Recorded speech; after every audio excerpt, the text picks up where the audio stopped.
Hey everyone, it's Doug with B&H. Today we're looking at the latest entry in Sony's XPERIA line of smartphones. This one here is the Xperia 5 Mark III. Sony's been through something of a marathon with the Xperia series, each one building off the last.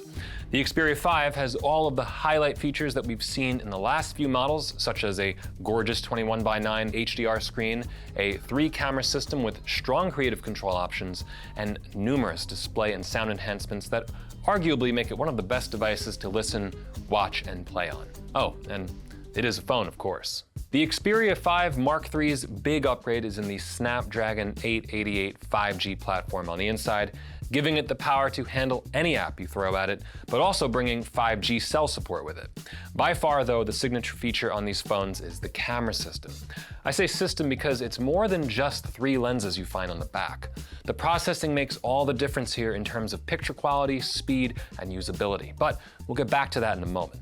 The phone can shoot 4K HDR video at 120 FPS, producing buttery, smooth, slow-motion footage, and for capture and display, that 21:9 OLED HDR screen is hard to beat. It's actually a surprisingly versatile display with creator mode returning for color accuracy, but it also has a 120Hz refresh rate that even features a 240Hz mode specifically for blur-free gaming. So let's open up the camera app and take a look. If you long press the shutter button on the left side to immediately get into the camera, you'll have 2 primary modes of function here. The basic mode, which operates like a standard smartphone camera, and the pro modes, which start with auto at the top all the way to fully manual at the bottom. I'm calling them pro at least because the app is the latest version of Sony's Photo Pro app. You get a similar experience here with manual controls designed to mimic the look and feel of a Sony Alpha camera. The phone also gains real-time IAF support that can shoot up to 20 FPS continuously, making it pretty hard to miss a shot. Now, compared to the previous models, the Xperia 5 Mark III's lens arrangement here is a little different. The widest lens, the 16mm f2.2, can be used in 2 ways. If you switch to the wide lens and go into the camera menus, the 16mm can be set to prioritize either image quality or distortion correction. Unsurprisingly, if you choose image quality, the image is colorful and sharp, but it's extremely distorted. Honestly though, this is something you might want for fun, creative shots from time to time, so it's really nice to have the option to use the lens in this way. Switching over to distortion correction mode removes the curvature, but it does sacrifice quality as it must zoom the picture in a bit. Now, on the telephoto end, the third lens is actually a zoom lens. It's a 70 to 105mm equivalent and has a variable aperture of f2.3 to 2.8, which gets impressively far. Now, each lens lets you digitally zoom independent of each other, which could of course let you get in between the focal ranges, with the exception of the third lens, which is an optical zoom. But you'll notice there's a 4th option, which lets you zoom in even farther from the 105mm end.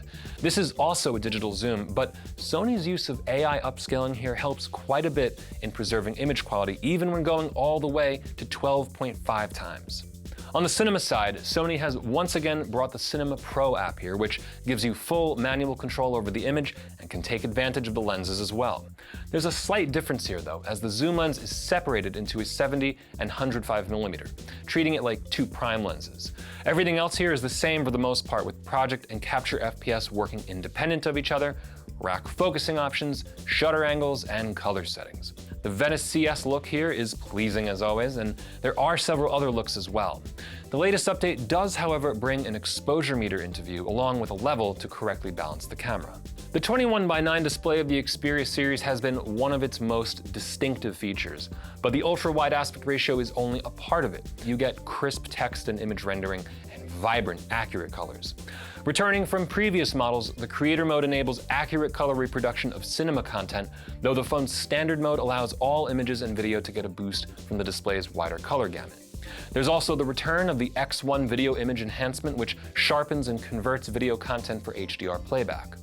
You can also adjust the overall refresh rate up to 120Hz or keep it down at 60Hz to save some battery life. Sound reproduction is another mainstay of the Xperia line, and we see full-stage stereo speakers here for surprisingly robust sound quality out of the phone's own speakers. But there's also several enhancement features such as DSEE Ultimate, which uses AI processing to improve sound quality from compressed sources, and 360-degree spatial audio that upmixes sound from any source. Dolby Atmos playback can be enabled for supported devices, but the most crucial thing here, the 3.5mm headphone jack still remains. The Xperia 5 Mark III has some features aimed at gamers too, with the most obvious one being its continued DualShock 4 controller support.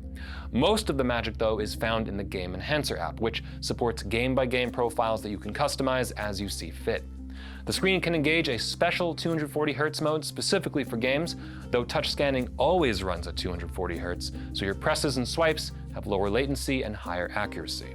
New here though is a low gamma razor that brightens up dark regions of a game, making it easier to see in dark areas, which could be the difference between seeing your target or not. You can even record game footage up to 120 FPS, giving you the most accurate replay possible. So let's take a look at the phone itself. Featuring a metal frame with a mirror finish on the back, the Xperia 5 Mark III feels polished in the hand. Though the screen is 6.1 inches diagonally, it's only 2.7 inches in width due to the aspect ratio, and as a result, I find it much easier to hold the phone compared to similarly sized phones with 16:9 screens. It is thin at only 0.3 inches, yet still manages to cram in a 4,500 mAh battery inside. Altogether, it comes in at 6 ounces or 170 grams. Now, since we just spoke about the screen, let's move over to the other sides. On the left, we have the SIM card slot, which also allows for micro SD expansion in the same tray. All the buttons are located on the right side, including a volume rocker at the top, power button, Google Assistant button, and the camera's shutter button, which can instantly bring the camera up. Now, on the back side, you'll see the 3-camera setup resting on top of the otherwise clean mirrored surface, and on the bottom is a USB-C port for charging and data transfer. Rounding out the feature set here, the phone is rated IP65/68 for water and dust resistance. And as for connectivity, there's 5G cellular, Wi-Fi 6, and Bluetooth 5.2. And that is it for the Sony Xperia 5 Mark III.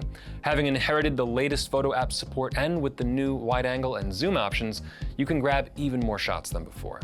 The phone is generally a fantastic option for just about everyone, as the screen and sound features are top-notch for almost any content you throw at it. Plus, the 5G support means faster downloads on the most up-to-date networks. I'm Doug with B&H, and I'll see you next time.